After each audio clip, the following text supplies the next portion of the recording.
Hello నమస్తే, welcome to our channel. నేను మీ అనిల్. ముందుగా తెలంగాణ ప్రజలందరికీ తెలంగాణ ఆవిర్భావ దినోత్సవ శుభాకాంక్షలు.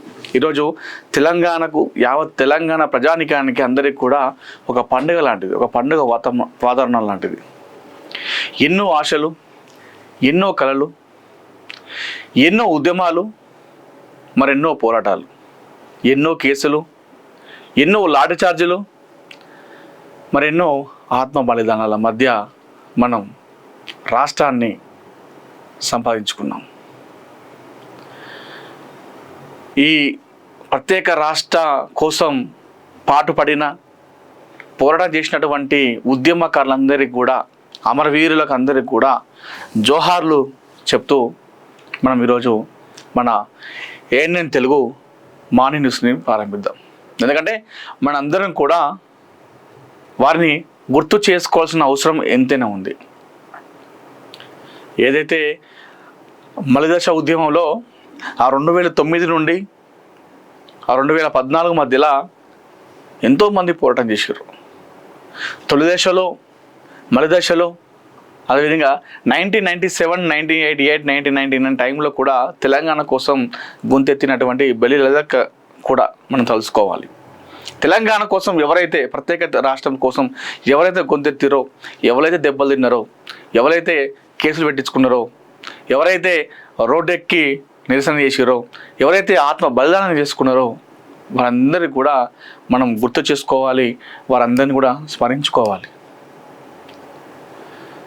ఈరోజుకి మనం తెలంగాణ రాష్ట్రాన్ని ఉమ్మడి రాష్ట్రం నుండి మనం ఒక ప్రత్యేక రాష్ట్రం సంపాదించుకొని నేటికి 12 సంవత్సరాలుగా వస్తూ ఉంది.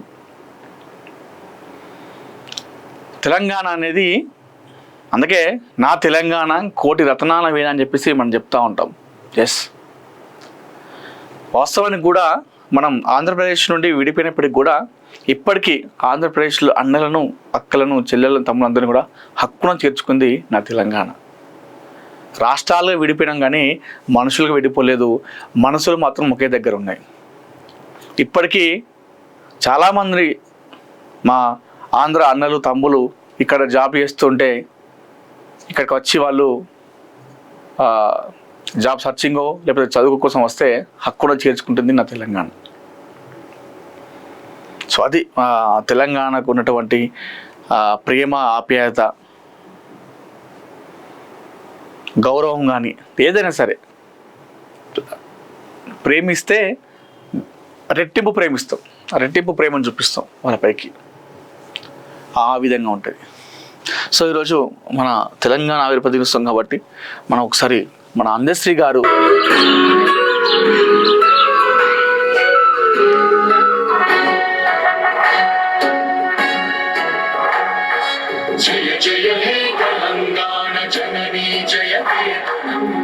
ముక్కోటి గొంతుకలు ఒక్కటైన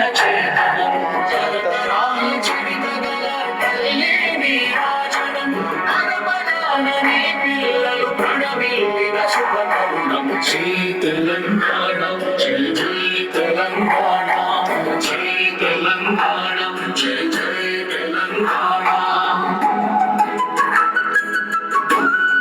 అందశ్రీ గారిని మనం తెలుసుకోవాలి.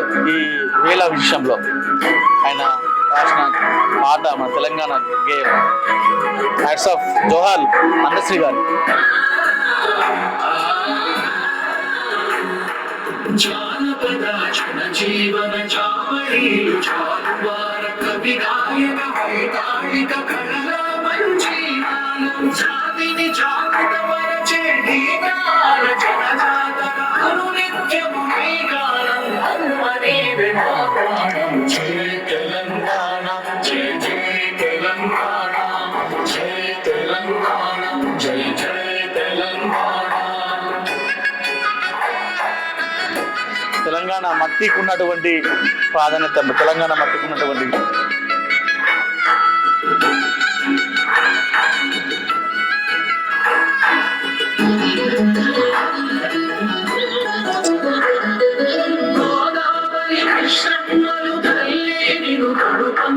పచ్చని మారేళ్లలో పసిడి సిరులు పండంగా సుభిక్ష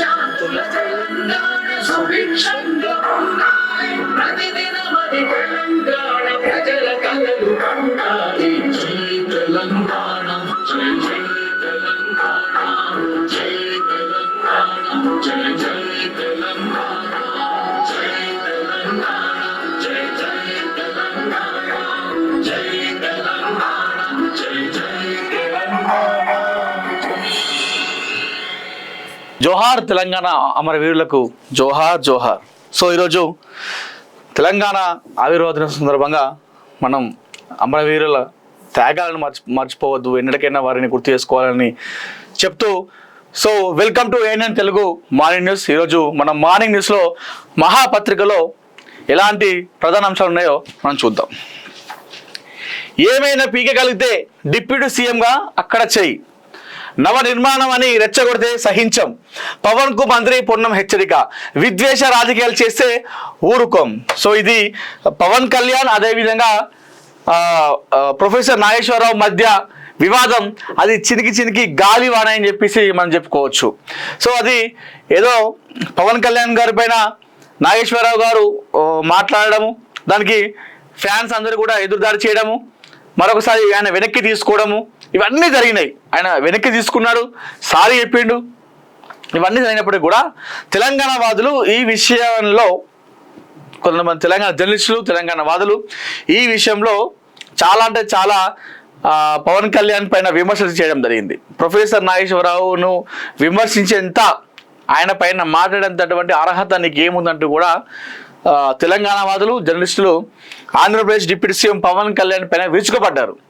అటు జన సైనికులు కూడా మీన్ తక్కువే అంటూ కూడా ఇటు తెలంగాణ వాదుల పైన, కొంతమంది జర్నలిస్టుల పైన, ప్రొఫెసర్ నాగేశ్వరరావు పైన కూడా ఎదురుదాడి చేయడం జరిగింది.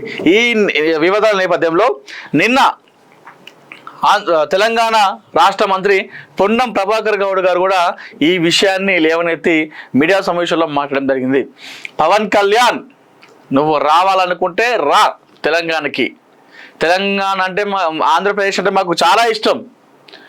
ఎందుకంటే ఒకప్పుడు ఉమ్మడి రాష్ట్రంలో ఉన్నాం కాబట్టి మిగతా రాష్ట్రాల కంటే ఆంధ్రప్రదేశ్ రాష్ట్రం అంటే మాకు చాలా ఇష్టం, చాలా పిచ్చి, చాలా ప్రేమ కూడా ఉంది మాకు ఆంధ్రప్రదేశ్ పైన.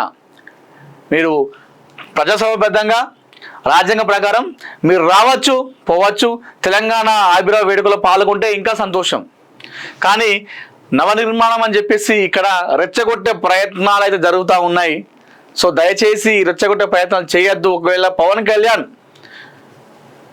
మన తెలంగాణకు వచ్చినట్టయితే ఖచ్చితంగా క్షమాపణలు చెప్పిన తర్వాత తెలంగాణలో అడుగు పెట్టాలని చెప్పేసి పొన్నం ప్రభాకర్ గౌడ్ నిన్న వార్నింగ్ చేసిండు.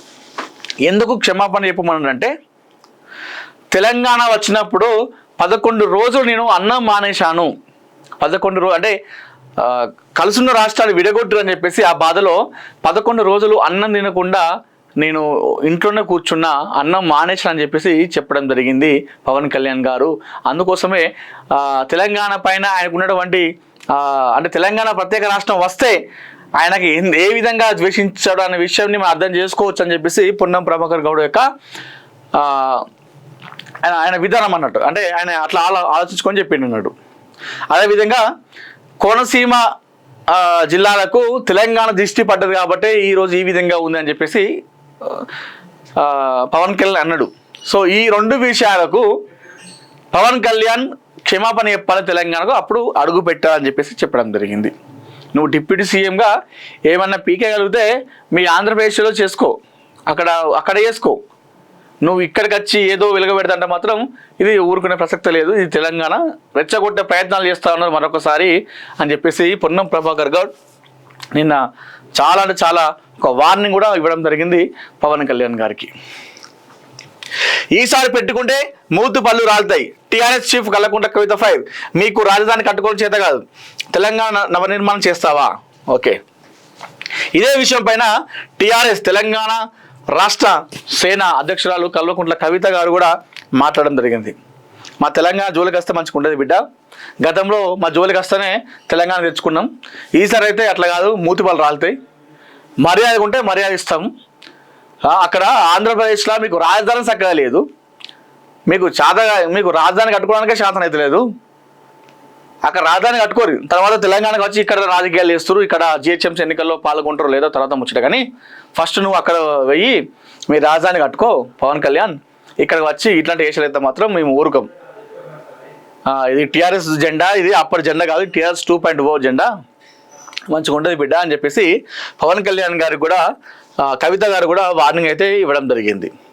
నీకు ఎక్కడైనా ఫస్ట్ మీరు రాజధాని కట్టుకోరు, ప్రొఫెసర్ నాగేశ్వరరావు అంత పెద్ద ఆయన ఏమన్నారు, అంత దారుణం గెలిసిన అవసరం ఏముంది, ఇంకా తెలంగాణ వాళ్ళపైన ఈ దాడి ఏంది, ఈ కథ ఏంది అని చెప్పేసి 12 సంవత్సరాలు అయినా కూడా, తెలంగాణ వచ్చి 12 ఏళ్ళు అయినా కూడా ఇప్పటికీ ఆంధ్రప్రదేశ్ లో ఇక్కడికి ఎవరైతే వచ్చారు ఆంధ్రప్రదేశ్ వాళ్ళందరూ కూడా మేము హక్కున చేర్చుకున్నాం, సొంత బిడ్డలాగా మా గుండెకు హత్తుకున్నాం అని చెప్పేసి కవిత చెప్పడం జరిగింది. పవన్ కు పోలీసుల షాక్, గచ్చిబౌలి సభకు నో పర్మిషన్. సో ఈ నాటకీయ పరిణామాల మధ్య పవన్ కళ్యాణ్కి మొత్తానికైతే పర్మిషన్ ఇవ్వలేదు పోలీసులు. ఎందుకంటే ఈరోజు తెలంగాణ ఆవిర్భావ దినోత్సవం కాబట్టి, సో భద్రత దృష్ట్యా అంటే ఎలాంటి అవాంఛనీయ సంఘటనలు జరగద్దన్న ఉద్దేశంతో, ఎందుకంటే చాలా మంది కూడా ఈరోజు తెలంగాణకు ఎలా వస్తాడు ఆవిర్భావ దినోత్సవం నాడు అని చెప్పేసి చాలా మంది ఇక్కడ తెలంగాణ వాళ్ళు చెప్తా ఉన్నారు. చాలా మంది కూడా వార్నింగ్ ఇవ్వడం జరిగింది. ఇలాంటి నేపథ్యంలో పవన్ కళ్యాణ్ వస్తే ఈరోజు భద్రత విషయంలో ఏదైనా ఇబ్బందులు కలుగుతాయనే ఉద్దేశంతో పవన్ కళ్యాణ్కి పోలీసులు ఈరోజు సభకు నిరాకరించడం జరిగింది. సభ పెట్టుకోవడానికి పర్మిషన్ అయితే ఇవ్వలేదు. దీంతో జన సైనికులు, తెలంగాణ జన సైనికులు కావచ్చు, పవన్ అభిమానులు ఒక్కసారిగా షాక్ గురైనటువంటి సిచ్యువేషన్ అనిపించింది. ఎందుకంటే అందరూ చాలా మంది రెడీ అయిపోయారు, పోవాలని చెప్పేసి రెడీ అయిపోయారు. మా పవర్ ఏందో, మా దమ్మేంటో చూపెట్టాలని చెప్పేసి అనుకున్నారు. కానీ పోలీసులు ఒక్కసారిగా షాక్ ఇవ్వడం జరిగింది, అటు జనసేనకి కావచ్చు, పవన్ కళ్యాణ్ అభిమానులకి. మన తెలంగాణ పుష్కర కాలం, ప్రగతి వేగం, పాలకులు ఎవరైతే తగ్గేదలే, దేశానికి స్ఫూర్తి, తిరుగులేని కీర్తి, రికార్డు బద్దలు కొడుతున్న ధాన్య రాశులు, లక్షల కోట్లతో విశ్వనగరంగా ఐటీ కిల్లా, $3 ట్రిలియన్ టార్గెట్తో భవిష్యత్ దార్శనికత, ఇంటింటికి జలాలు, వైద్య రంగంలో సంచలనాలు అని చెప్పేసి మనం ఇక్కడ వార్త చూసుకోవచ్చు. June 2 Telangana birthday. ఇలా తెలంగాణ బర్త్డే జూన్ 2, 26 నాటికి తెలంగాణ రాష్ట్రం ఆవిర్భవించి విజయవంతంగా 12 వసంతాలు పూర్తి చేసుకుని నవచరిత్రలు లిఖిస్తుంది. 6 దశాబ్దాల సుదీర్ఘ పోరాటం, నెత్తుడు త్యాగాల పునాదుల మీద ఉదయించిన 29వ రాష్ట్రం నేడు అన్ని రంగాలు అప్రతిహత విజయాలతో యావత్ దేశానికి ఒక సజీవ దిక్సూచిగా నిలుస్తుంది. ఒకప్పుడు కరువు కాటకాలతో, నెర్రలు బారిన నేలతో, కరెంటు కష్టాలతో అల్లడిన ఈ ప్రాంతం ఈ 12 ఏళ్లలో స్పష్టమైన దార్శనికతతో, అత్యంత పకడ్బందీ ప్రణాళికబద్ధమైన పాలనతో అద్భుతమైన ప్రగతిని నమోదు చేసిందని చెప్పేసి మన ఇక్కడ మహాపత్రికలో వార్త చూసుకోవచ్చు.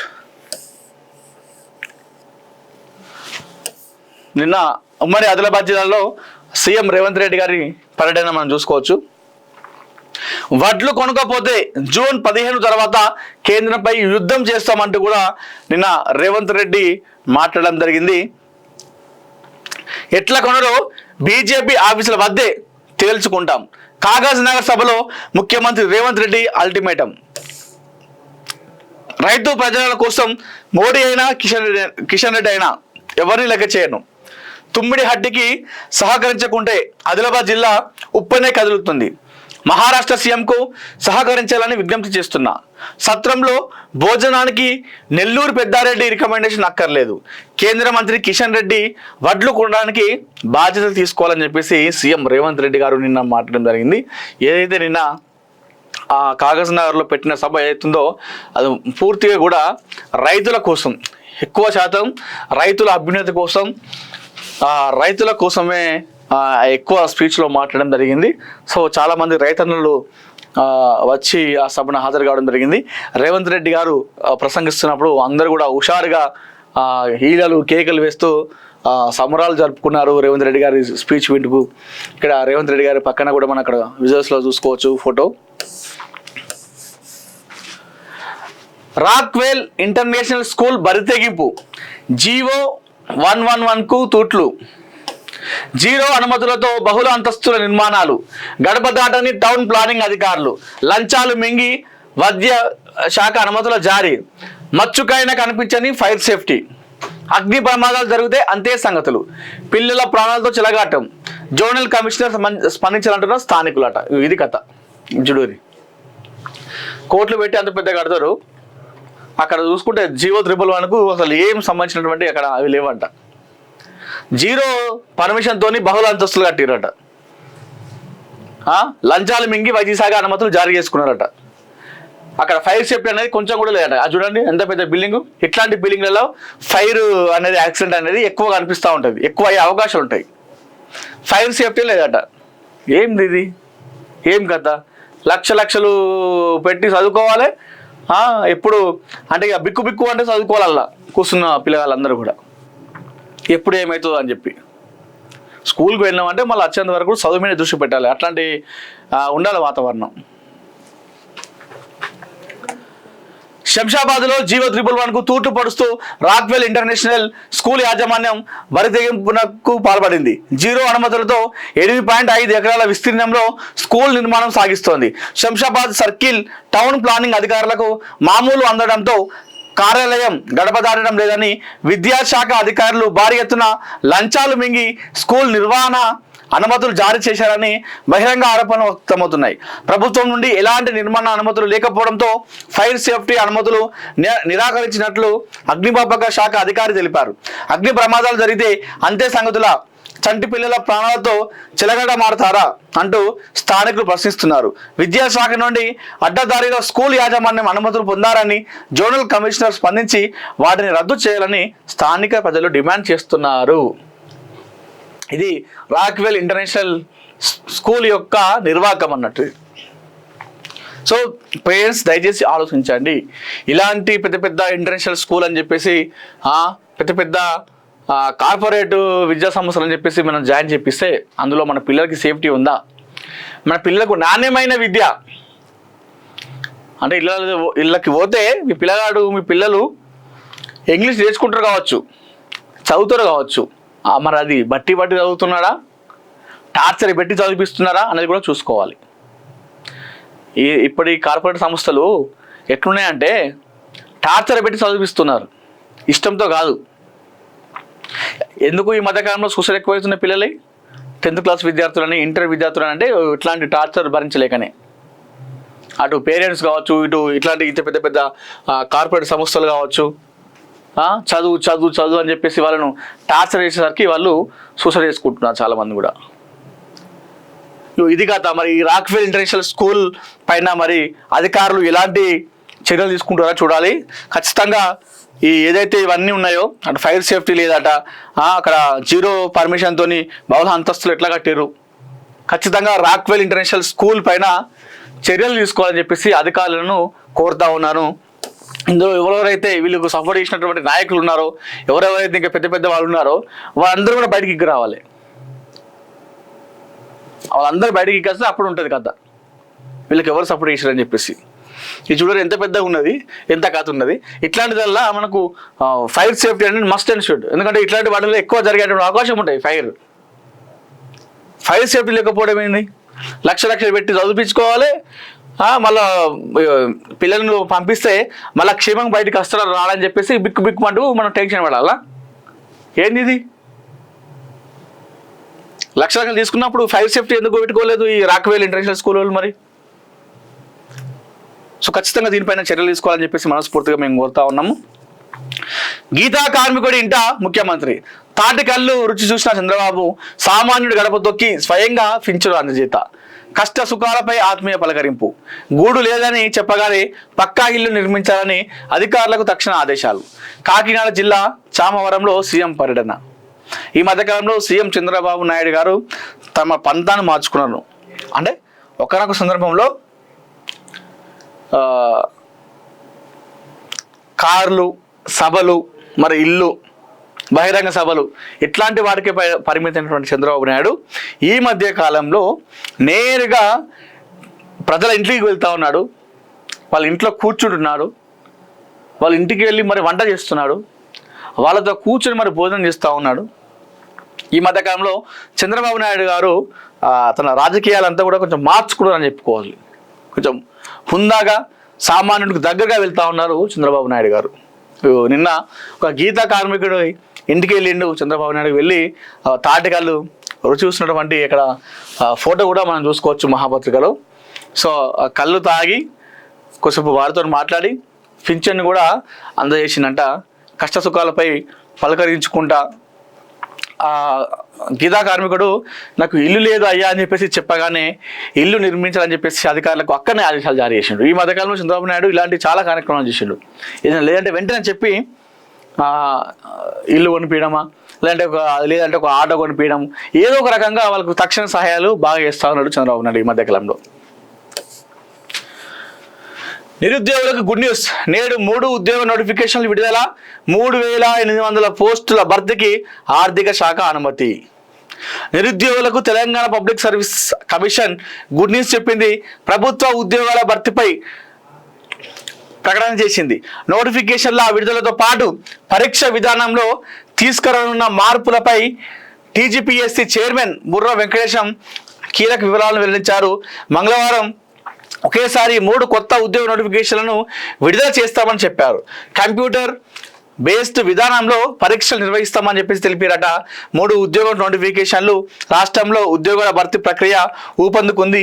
టీజీపీఎస్సీ ద్వారా అనేక ఉద్యోగాలను భర్తీ చేస్తామన్నారు. నెలలో 2 నుంచి 3 నోటిఫికేషన్లు. ఈ నెలలో 2 నుండి 3 నోటిఫికేషన్లు, ప్రభుత్వ ఉద్యోగ నోటిఫికేషన్లు వచ్చే అవకాశం ఉందట. సో దయచేసి దీనిపైన వెంటనే చేసి ఆ ఉద్యోగాలు నోటిఫికేషన్ విడుదల చేయని చెప్పేసి మనస్ఫూర్తిగా కోరుతా ఉన్నాం. ఎందుకంటే ఎంతోమంది నిరుద్యోగులు వెయిట్ చేస్తూ ఉన్నారు.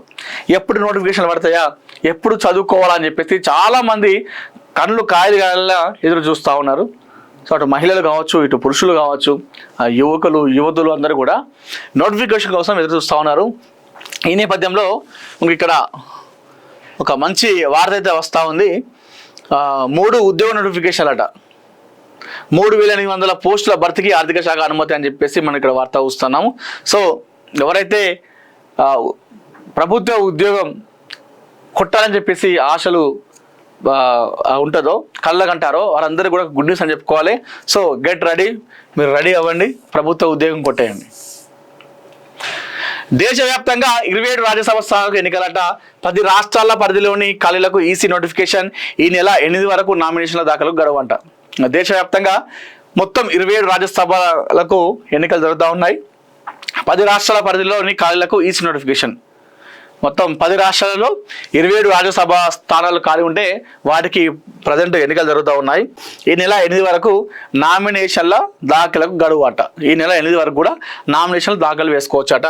సో మరి ఈసారి ఎవరెవరు పోటీ పడుతున్నారు, ఎవరెవరికి అవకాశం వస్తుంది, ఏ పార్టీ ఏ నాయకులకి అవకాశం వస్తుంది, ఎలాంటి సీనియర్ లీడర్కు అవకాశం ఇచ్చి తీసుకొస్తూ చూడాలి. బీజేపీకి అన్నమలై గుడ్ బై. సొంత పార్టీ ఏర్పాటుకు సన్నాహాలంట అంటూ కూడా నిన్న మనం వార్తలు చూసినాము.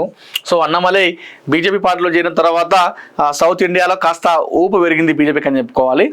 అయితే మొన్న కొన్ని రాజకీయ పరిణామాలు చూసుకుంటే ఆయనకు టికెట్ కూడా ఇవ్వలేదు అన్నమలైకి. ఆయన ఒక ఐపీఎస్ అధికారి రాజీనామా చేసి మరి బీజేపీలో జాయిన్ అవ్వడం జరిగింది.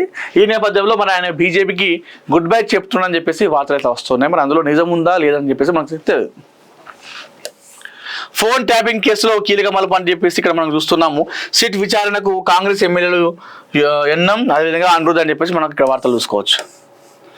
ఇందాక మనం చెప్పినటువంటి ఇది కథ రాక్వెల్ ఇంటర్నేషనల్ స్కూల్ భర్తీకింపుది. ఇక చూడండి ఎంత పెద్ద ఉంది, ఎన్నో ఎకరాలు కట్టినటువంటి ఇందులో జియో పర్మిషన్తో అన్ని అంతస్తులు కట్టిరట. మళ్ళీ వాళ్ళ ఫైర్ సేఫ్టీ లేదట. అధికారులు కూడా వాళ్ళకే వతాస్ పలుకుతూ ఇలాంటి కథలు.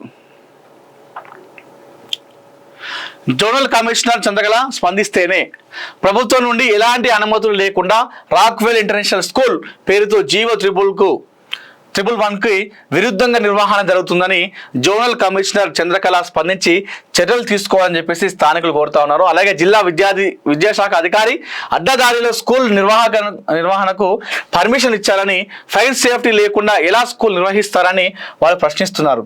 అగ్ని ప్రమాదాలు సంభవించి ప్రాణనష్టం జరిగితే బాధ్యత ఎవరు వహిస్తారని వెంటనే జోనల్ కమిషనర్ స్పందించి రాక్వెల్ ఇంటర్నేషనల్ స్కూల్కు అడ్డదారిలో విద్యాశాఖ పాఠశాల నిర్వహణ కొరకు జారీ చేసిన అనుమతులు రద్దు చేయాలని చెప్పేసి, అలాగే స్కూల్ను మూసివేయాలని చెప్పేసి వారు కోరుతా ఉన్నారట. ఇది రాక్వెల్ ఇంటర్నేషనల్ స్కూల్ పైన ఇందాక చెప్పినట్టు ఖచ్చితంగా చర్యలు తీసుకోవాలి. జేబు దొంగల పట్ల జాగ్రత్త. సిబిఎస్ఈపై రాహుల్ గాంధీ ఫైర్. మీ తప్పులకు విద్యార్థులు డబ్బు చెల్లించాలా? జేబు దొంగల పట్ల జాగ్రత్తగా ఉండండి. వారు సిబిఎస్ఈలో కొలువు తీరారు. సిబిఎస్ఈ చేసిన పొరపాటు వల్ల మార్కులు తప్పుగా వస్తే మీకు వచ్చేది ఏమిటి? ఒక బిల్లు, డిజిటల్ స్కాన్ కాపీ కోసం ఒక్కో సబ్జెక్టుకు 100, రిటోటలింగ్ కోసం ఒక పేపర్కు 100, రివాల్యుయేషన్ కోసం ఒక్కో ప్రశ్నకి 25, ఒక విద్యార్థి తన సొంత జవాబు పత్రాన్ని సరిగ్గా దిద్దించుకోవడానికి 2,000 వరకు చెల్లించాల్సి ఉండొచ్చు. 4 లక్షల మంది విద్యార్థులు ఇలాంటి దరఖాస్తులు దాఖలు చేసినప్పుడు సిబిఎస్ఈ ఎంత సంపాదిస్తుందో ఒక్కసారి ఆలోచించండి అంటూ కూడా ఒక మంచి లాజిక్ పాయింట్ అయితే రాహుల్ గాంధీ గారు అయితే చెప్పడం జరిగింది. ఫోన్తో స్కాన్ చేసినప్పుడు తప్పుడు మార్కింగ్ అనేది అనివార్యంగా జరుగుతుంది. దాన్ని సరిచేయించుకోవడానికి అయ్యే ఖర్చును ఆ విద్యార్థులే భరిస్తున్నారు. తప్పు సిబిఎస్ఈ, శిక్ష విద్యార్థులది, వచ్చే ఆదాయం ప్రభుత్వానిది. విద్యను ఒక సేవా మార్గం నుంచి వ్యాపారంగా మార్చినప్పుడు తప్పులు సరిగావు, అవి రెట్టింపు అవుతాయి. దానికి మన పిల్లలే అత్యధిక మూల్యం చెల్లిస్తున్నారు అని చెప్పేసి కాంగ్రెస్ ఎంపీ రాహుల్ గాంధీ పేర్కొన్నారు. నిజంగా ఒక మంచి లాజిక్ పాయింట్ చెప్పడం జరిగింది రాహుల్ గాంధీ గారు. అక్కడ దాన్ని ఏమంటారు, మనం ఎగ్జామ్ రాసిన తర్వాత తక్కువ మార్కులు వస్తే మనం మళ్ళీ ఇస్తాం కదా, రీవాల్యుయేషన్ అని చెప్పేసి అవన్నీ ఇచ్చినప్పుడు మనం డబ్బులు చెల్లిస్తాం. అక్కడ తప్పు చేసేది ఎవరు? సిబిఎస్ఈ తప్పు చేస్తే శిక్ష మనం మనదా. అక్కడ వాళ్ళు కరెక్షన్ చేయలేదు కాబట్టి వాళ్ళు తప్పు అవుతుంది. డబ్బులు కట్టేదేమో మనం డబ్బులు కట్టి మళ్ళీ మనం అడుక్కోవాల్సి వస్తుందని చెప్పేసి ఒక మంచి పాయింట్ని లెవెల్ ఎత్తిండు రాహుల్ గాంధీ.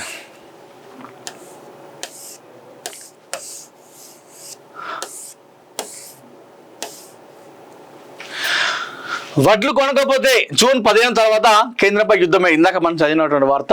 సో ఇది నిన్న కాగజ్ నగర్లో పెట్టిన సభలో ముఖ్యమంత్రి రేవంత్ రెడ్డి గారు ఇక్కడ చాలామంది కార్యకర్తలతో నాయకులతోని ఆయన కన్సల్ట్ చేయడం జరిగింది. ఇక్కడ ఆదిలాబాద్ అసెంబ్లీ ఇన్ఛార్జ్ కంది శ్రీనివాస్ రెడ్డి గారు ముఖ్యమంత్రి రేవంత్ రెడ్డి గారికి ఒక ఎడ్ల బండిని అక్కడ బహుకరించడం జరిగింది. చిన్న పార్టీ ఒక బహుమతిని అయితే ఇవ్వడం జరిగింది కంది శ్రీనివాస్ రెడ్డి గారు.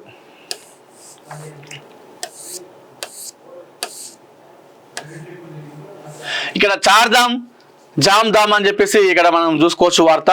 భారీగా పెరిగిన భక్తులు, విరిగిపడుతున్న కొండ చర్యలు, కంగారులో ఉత్తరాఖండ్ ప్రభుత్వం యాత్ర నిలిపివేస్తారన్న ప్రచారం జరుగుతుంది. నిజంగా ఈ చార్ధామ్ యాత్రలు ఎందుకు ఇన్నిసార్లు జరుగుతూ ఉన్నాయి? ఎందుకు ఇన్ని జరిగినప్పుడు దీనికి ఒక ఆల్టర్నేట్గా ఎందుకు ప్లాన్ చేయట్లేదు అనేది నాకు అర్థం కాని ప్రశ్న. సరే, అక్కడ ఇబ్బందులు అంత దారుణంగా ఉండవచ్చు, కానీ రిపీటెడ్ జరిగినప్పుడు దానికి మనకు ఎండ్ కార్డ్ అనేది పెట్టుకోవాలి.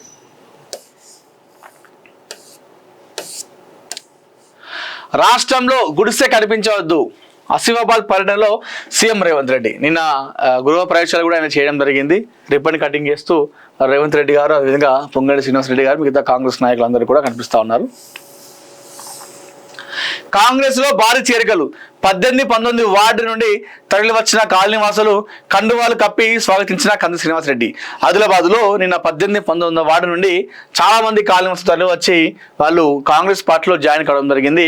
Adilabad Congress party assembly incharge Kandi Srinivas Reddy గారు వారిని శాల్వతో కండువలు కప్పి పార్టీలోకి ఆహ్వానించడం జరిగింది. ఇది చాలా మంది కూడా ఆదిలాబాద్లో ఈ మధ్య కాలంలో ఆదిలాబాద్లో కాంగ్రెస్ పార్టీలో చేరికలు బాగా జరుగుతున్నాయి. అది కూడా కంది శ్రీనివాస్ రెడ్డి గారి ఆధ్వర్యంలో కాంగ్రెస్ పార్టీ అక్కడ బలంగా పుంజుకుంటుంది. సో కాంగ్రెస్ పార్టీ కార్యకలాపాల్లో అక్కడ కాంగ్రెస్ పార్టీని బలోపేతం చేయడంలో ఆదిలాబాద్ అసెంబ్లీ కాన్స్టిట్యున్సీ పరిధిలో కంది శ్రీనివాస్ రెడ్డి గారి పాత్ర ఒక ముఖ్యమైనదిగా మనం చెప్పుకోవచ్చు. ఆయన కాన్స్టిట్యున్సీ పరంగా కావచ్చు, అదేవిధంగా ఆదిలాబాద్ జిల్లాలో కూడా కాంగ్రెస్ పార్టీని ముందు తీసుకు వెళ్ళడంలో ఆయన అక్కడ కార్యకర్తలతో నాయకులతో సమన్వయం చేసుకుంటూ పార్టీ అభివృద్ధి దిశగా తీసుకెళ్తున్నాడు. పార్టీ సంక్షేమ పథకాల పట్ల ప్రజలు చేరవేస్తున్నాడు. ఎప్పటికప్పుడు మీడియా సమావేశాలు ఏర్పాటు చేస్తూ కాంగ్రెస్ పార్టీ ఎలాంటి సంక్షేమ పథకాలు చేస్తూ ఉంది, ఎలాంటి పథకాలు చేసింది, ఎవరెవరికి వస్తాయని చెప్పేసి కూడా వాటిపైన కూడా కంది శ్రీనివాస్ రెడ్డి గారు ఎప్పటికప్పుడు ప్రెస్ మీట్ పెట్టి ఆయా ప్రజలకు ఆ సమాచారం చేరవేస్తూ చాలా అంటే చాలా దగ్గర అవుతున్నారు కంది శ్రీనివాస్ రెడ్డి గారు.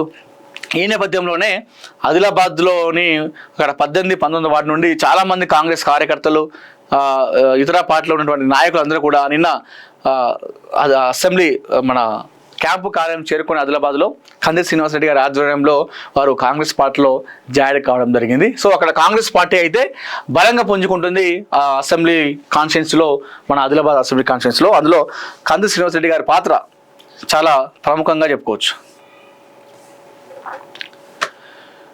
ఇటీవల అనారోగ్యంతో మృతి చెందిన ఆదిలాబాద్ మున్సిపల్ పరిధిలోని 34వ వార్డు మాజీ కౌన్సిలర్ బీఆర్ఎస్ సీనియర్ నాయకుడు దారవేడి సత్యనారాయణ నివాసాన్ని Congress party assembly incharge Kandi Srinivasa Reddy సందర్శించారు. సత్యనారాయణ చిత్రపటానికి పూలమాలలు వేసి శ్రద్ధాంజలి ఘటించారు. ఆయన మృతి పట్ల తీవ్ర సంతాపాన్ని వ్యక్తం చేశారు. కుటుంబ సభ్యులను పరామర్శించి ప్రగాఢ సానుభూతి తెలిపారు. ఆయన వెంట ఆత్మ చైర్మన్ గిమ్మ సంతోష్ రావు, కొండ గంగాధర్, లోక ప్రవీణ్ రెడ్డి, అల్చెట్టి నాగన్న, శాంతన్ రావు, ఎంఏ షకీల్, అఫ్రోజ్, డేరా కృష్ణారెడ్డి, నరేష్ రెడ్డి, కయ్యం తదితరులు పాల్గొన్నారు. సో అది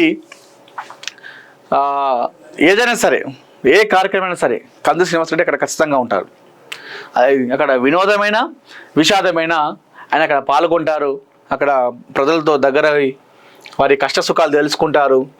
అది ఆ పార్టీ ఈ పార్టీ అని కాదు, ఏ పార్టీ అయినా సరే. గృహప్రవేశం అయితేనేమి, ఏదైనా ఎవరైనా చనిపోతేనైతేనేమి ఖచ్చితంగా అక్కడికి వెళ్ళి వాళ్ళని మాట్లాడము, వారిని పరామర్శించడం, వారి కష్టాలను తెలుసుకోవడము, వారికి ఆర్థిక సహాయం చేయడము, ఇలాంటివి కంది శ్రీనివాసరెడ్డి గారు చాలా గతంలో చాలా చేశారు, చేస్తున్నారు, ఇంకా చేస్తారు కూడా. సో నిన్న ఒక బీఆర్ఎస్ నాయకులు, సీనియర్ నాయకులు చనిపోతే వాళ్ళ ఇంటికి వెళ్ళి కుటుంబాన్ని పరామర్శించడం జరిగింది Adilabad assembly Congress party incharge Kandi Srinivasa Reddy గారు. పట్టణంలో అక్రమ లేఅవుట్లతో చెరువుల ధ్వంసం అంటూ ఇక్కడ వార్త చూసుకోవచ్చు. గొలుసుకట్టు చెరువులకు వెళ్లే నాలాల ధ్వంసం, పట్టణానికి తాగు సాగునీటికి ప్రధాన చెరువులు, నేడు రియల్ ఎస్టేట్ వ్యాపారులతో కాలువలు కనుమరుగు. అక్రమ లేఅవుట్లపై అధికారులు కఠిన చర్యలు తీసుకోవాలి. సిపిఐ మండల పార్టీ అధ్యక్షులు కావలి సురేష్ అంటూ కూడా మన ఇక్కడ వార్త చూసుకోవచ్చు. ఘన తెలంగాణ పుష్కర కాలం ప్రగతి వేగం అంటూ కూడా మన ఇక్కడ వార్త చూసుకోవచ్చు. సో ఓవరాల్ ఇక్కడ మనకు హెడ్డింగ్ అంతా కూడా చూసుకోవచ్చు. ఇక్కడ పొలాలు, అక్కడ మెట్రో, అదేవిధంగా అక్కడ ఐటీ, ఇక్కడ మన తెలంగాణ యువత అంటే ఉద్యోగాలకు వెళ్తున్నటువంటి యువత, డాక్టర్లు కావచ్చు, ఇంజనీర్లు కావచ్చు, ఐటీలు కావచ్చు, ఇక్కడ ఇంద్రమ్మ ఇల్లు, సో ఓవరాల్గా నల్లాలు, ఇదంతా కూడా మనకు ఇక్కడ చూపేయడం జరిగింది.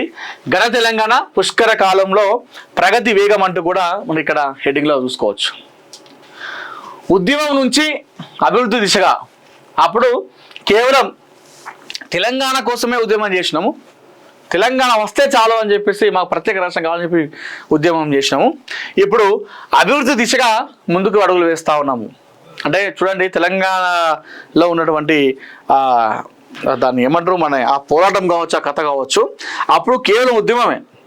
తెలంగాణ కావాలంటే అంత, దానికోసం దెబ్బలు తిన్నారు, అరెస్టులు అయ్యారు, కేసులు పెట్టించుకున్నారు, చనిపోయారు, ఓ పెద్ద అంతా జరిగింది. అప్పుడు కేవలం తెలంగాణ వస్తే చాలు అని చెప్పేసి, తెలంగాణ వచ్చిన తర్వాత మళ్ళీ ఇటు ఏ విధంగా ముందుకు వెళ్ళాలి, తెలంగాణ రాష్ట్రాన్ని ఏ విధంగా అభివృద్ధి పదంలో ముందుకు నడిపించుకోవాలనేటువంటి ఆలోచన. సో ఇది తెలంగాణ మనుషులు, తెలంగాణ మనసులు, తెలంగాణ మట్టి. ప్రజాప్రభుత్వాన్ని ఆస్వాదించానంటూ కూడా ఇక్కడ నిన్న మొత్తం అంతా కూడా ఇందిరమ్మ ఇళ్ళ గృహ ప్రవేశాలు జరిగినాయి చాలా వరకు కూడా. ఇక్కడ భువనగిరి ఎమ్మెల్యే కుమ్మం గారు కూడా అక్కడ గృహప్రవేశం చేస్తూ ఉన్నారు. ఇక్కడ రామదాస్ నాయక్ గృహప్రవేశం చేస్తున్న విజయాలు చూస్తూ ఉన్నాము. ఆలేరు నియోజకవర్గంలో గృహప్రవేశాల కళ, మొత్తం ఇదంతా కూడా ఇందిరమ్మ ఇళ్ళ గురించి. పర్యావరణ పరిరక్షణలో ప్రజల భాగస్వామ్యం పెంచాలని చెప్పేసి ఇక్కడ మనం వార్త చూసుకోవచ్చు.